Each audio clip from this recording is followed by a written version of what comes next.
ಉತ್ತರ ಕರ್ನಾಟಕ ನ್ಯೂಸ್ಗೆ ಸ್ವಾಗತ. ನಾನು ರಾಣಿಕೋಟೆ. ಬೀದರ್ನಲ್ಲಿ ಜನವರಿ 16ರಂದು ಎಟಿಎಂ ಸಿಬ್ಬಂದಿ ಹತ್ಯೆ ದರೋಡೆ ಪ್ರಕರಣ ನಡೆದು 1 ತಿಂಗಳು ಕಳೆಯುತ್ತಾ ಬಂದರೂ ದರೋಡೆಕೋರರ ಬಗ್ಗೆ ಇನ್ನೂ ಯಾವುದೇ ಸುಳಿವು ದೊರೆಯುತ್ತಿಲ್ಲ. ಆದರೆ ಇದೀಗ ದರೋಡೆ ಪ್ರಕರಣಕ್ಕೆ ಸಂಬಂಧಪಟ್ಟಂತೆ ಒಂದು ಪೋಸ್ಟರ್ ಎಲ್ಲೆಡೆ ಹರಿದಾಡುತ್ತಿದ್ದು, ಬೀದರ್ನಲ್ಲಿ ನಡೆದ ದರೋಡೆ ಪ್ರಕರಣ ತನಿಖೆಗೆ ಸಂಬಂಧಪಟ್ಟಂತೆ ಕರ್ನಾಟಕ ರಾಜ್ಯ ಪೊಲೀಸರಿಗೆ ಈ ಇಬ್ಬರು ಬೇಕಾಗಿದ್ದಾರೆ. ಮೇಲ್ಕಂಡ ವ್ಯಕ್ತಿಗಳ ಬಗ್ಗೆ ಮಾಹಿತಿ ನೀಡಿದವರಿಗೆ 5 ಲಕ್ಷ ರೂಪಾಯಿ ಬಹುಮಾನ ನೀಡುವುದಾಗಿ ಬರೆದಿರುವ ಪೋಸ್ಟರ್ ಎಲ್ಲೆಡೆ ಹರಿದಾಡುತ್ತಿದೆ.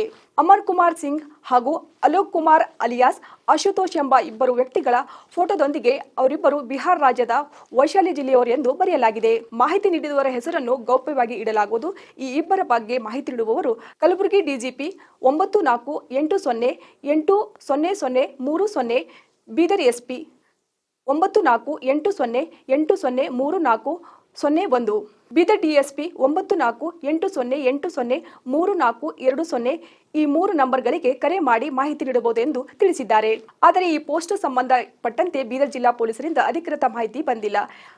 ಆ ಪೋಸ್ಟರ್ನಲ್ಲಿ ನೀಡಿರುವ ಮೊಬೈಲ್ ನಂಬರ್ಗಳಿಗೆ ಕರೆ ಮಾಡಿದರೂ ಯಾವುದೇ ಪ್ರತಿಕ್ರಿಯೆ ದೊರೆತಿಲ್ಲ.